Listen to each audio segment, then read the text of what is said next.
With the full factorial design, whenever you add an additional factor, you double the number of experiments.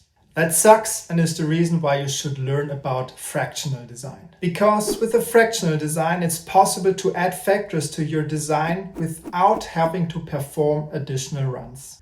But let's go step by step. This here is a full factorial design plan for 2 factors. With these 2 experiments, we test the effect of factor 1. With these 2 experiments, we measure the effect of factor 2. And through this additional experiment up here, we can also measure the interaction between the 2 factors.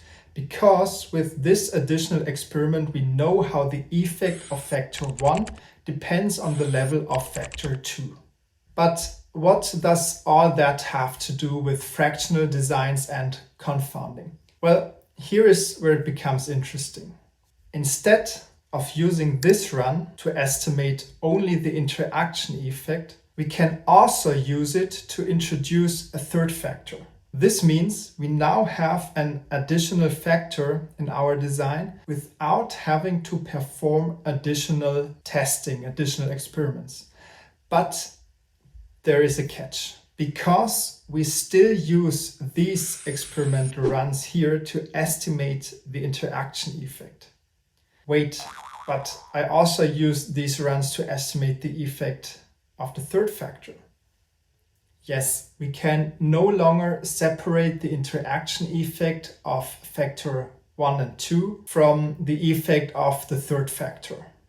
This is what is called confounding. We can estimate the 3rd factor's effect, but it will only be accurate if the interaction effect is small. Think of confounding like trying to hear a single instrument in an orchestra where everyone is playing at once. The key idea of fractional design, though, is that you want to combine a trombone with a flute. And this allows us to test more factors without increasing the number of experiments.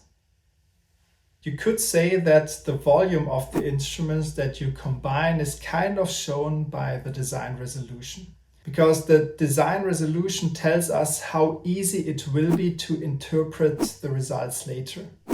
The higher the resolution, the less severe the confounding is, but also the more experiments or experimental runs you need. In practice, resolution 3, 4, and 5 designs are relevant, and here's how they differ. A resolution 3 design ensures that main effects are not confounded with one another, but they are confounded with 2-factor interactions. And since the 2-factor interactions are often significant, you should be very careful with resolution 3 designs. Resolution 4 designs are often a better choice because main effects are separate from 2-factor interactions. However, the 2-factor interactions are confounded with other 2-factor interactions. This makes a resolution 4 design a good compromise, because if you find that maybe one of the main effects is not significant, then you can drop it completely and with that increase your resolution to resolution 5 or higher. That's great because resolution 5 designs allow you to interpret main effects and 2-way interactions separately from each other, because both are only confounded with 3 or 4-way interactions, and those are usually small.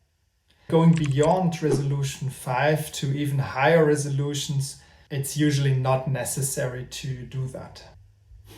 Now let's take a look what all that actually means in practice. This table here shows different experimental setups where the rows represent the number of runs and the columns represent the number of factors. Each cell in the table tells us the design resolution for a given combination using Roman numerals like the 3, 4, and 5. Now, for instance, with 16 runs, you can test 4 factors at a full factorial resolution, 5 factors at a resolution of 5, or increase to 6, 7, or even 8 factors at resolution 4 without requiring additional experiments.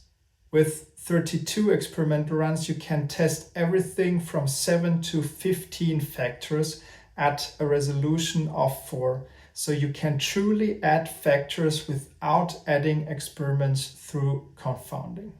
If you want to know how to create these design plans in Python, subscribe.